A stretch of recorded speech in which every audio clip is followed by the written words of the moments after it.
The warrior is very different. It's definitely a more masculine energy to it. Wants to conquer the money world. Often seen as very successful. Often has a lot of achievements.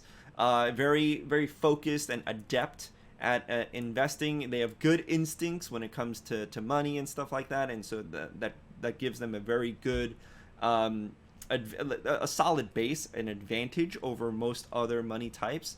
They enjoy the business as a sport, right? And they're very competitive. Usually, they're skillful in the art of negotiating, and they're very single-minded. They'll win at any cost. But we have a documentary about Michael Jordan coming out that reveals that he would go as far as like bullying teammates and punching them in the face in practice just to get them motivated enough to bring out that dog in them to win. Like that's very typical of a warrior. They'll just do what any. I don't care about feelings. They only care about winning. And so the primary fear of someone like this is the loss of power, or just losing in general. And so if you watch the documentary at all about Michael Jordan, you'll understand that he can't stand losing to anybody. He had to be the best. It was an obsession. It almost, you can even say like clinically insane levels of obsession of winning, and that's why he was so good and he won so many. He never lost a championship. And this is also, I guess, a good example of Michael Jordan. He didn't know when to pick up the sword and when to put it down, hence the punching of teammates at practice and stuff like that.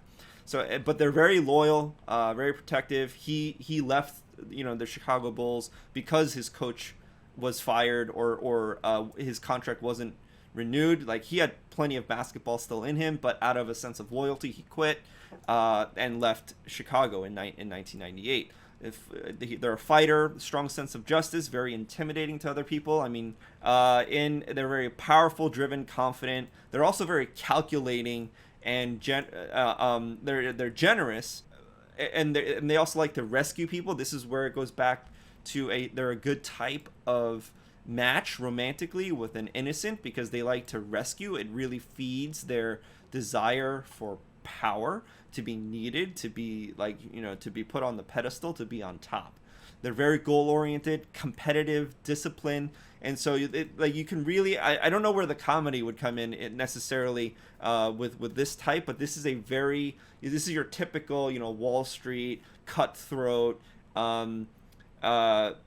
That may be where the comedy comes from, is where, like, if you were to be able to, if you're playing the warrior, you can maybe maybe you have a warrior that also has like Tourette's or something like that, and they can't help but reveal their less than scrupulous, like their unscrupulous motives inside. They're like, oh, I want you to buy this because I don't care if you make money, but it's going to pay me the best commission or something like that. That could be something that a warrior might do.